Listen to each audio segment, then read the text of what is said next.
Culture, dans un instant avec Pascal Bourgault. On va commencer par un film présenté aujourd'hui en compétition officielle à Cannes, Le Redoutable de Michel Hazanavicius, un biopic, l'histoire un peu décalée de la vie de Jean-Luc Godard. 24 heures dans la vie du monde en 80 jours. Le songe des 1001 nuits d'été. L'irrésistible ascension des trois petits cochons. Perdu. Les trois petits cochons, c'est pas un livre.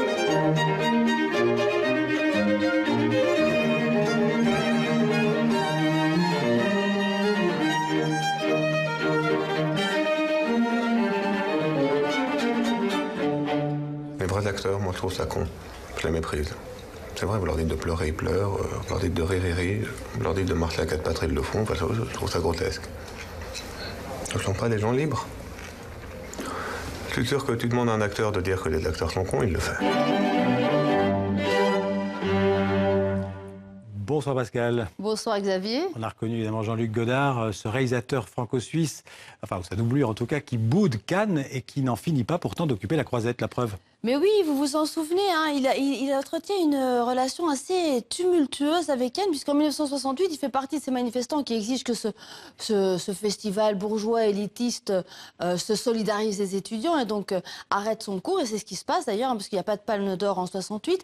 Et puis en 2014, son film Adieu le langage est primé par le jury. Il ne vient pas à la croisette recevoir son prix. Et puis 3 ans plus tard, le voici indirectement de nouveau à Cannes avec ce film qui n'a pas convaincu tout le monde. Hein. Vous avez entendu Hugues Daillet tout à l'heure. Alors, au 5e jour de compétition, en tout cas, un film a conquis hier les spectateurs et pourrait peut-être remporter, on le dit, la Palme d'Or. Oui, alors 120 battements a complètement séduit la croisette. C'est le coup de foudre. Il y a vraiment un accueil triomphal. Alors vous voyez, l'équipe était hier soir à Cannes sur le tapis rouge. Ils saluent tous. Ce film raconte le combat de l'association ACT UP contre le sida et contre l'indifférence, un thème que le réalisateur connaît bien puisqu'il a lui-même été militant. Alors vous le voyez ici, un Robin Campillo entouré de ses 2 acteurs principaux, Arnaud Valois et Nawel Pérez-Biscayart. Et puis dans le film, il y a également Adèle Haenel qui est le 3e grand rôle principal de ce film. On connaît Robin Campillo pour ce film Entre les murs qui a eu la Palme en 2008 et qui était tourné dans une école. Alors voilà, certains disent que c'est peut-être la Palme de 2017. On va voir. On va voir un extrait ? Oui. Je vais résumer la situation. Melton Pharm a décidé d'orchestrer une pénurie de traitements afin de faire parler de sa nouvelle molécule. Et d'amplifier l'effet d'annonce, on va augmenter la pression et on obtiendra de toute façon les médicaments pour les gens qui en ont besoin.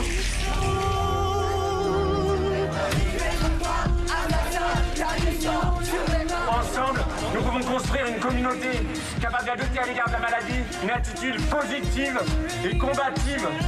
Je risque pas de choper votre connerie de sida, hein. Je suis pas pédée.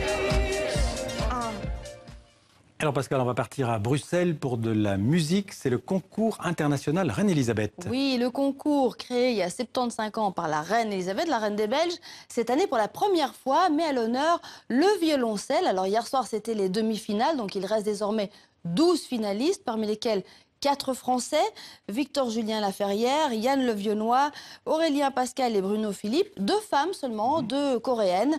Alors à partir de maintenant, il va y avoir un concert chaque soir pendant une semaine, du 29 mai au 3 juin. Et puis les résultats finaux le 3 juin. Alors on a rencontré le président du concours, je vous propose de l'écouter.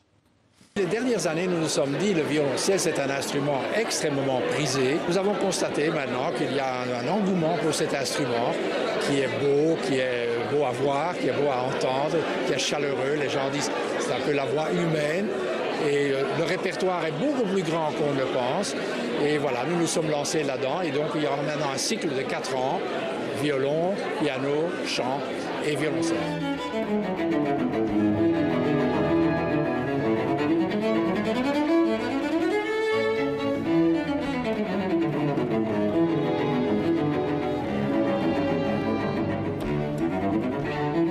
Ceux qui arrivent en finale ont 3 semaines de concours derrière eux et donc tout aussi un répertoire. Et c'est ce que nous voulons.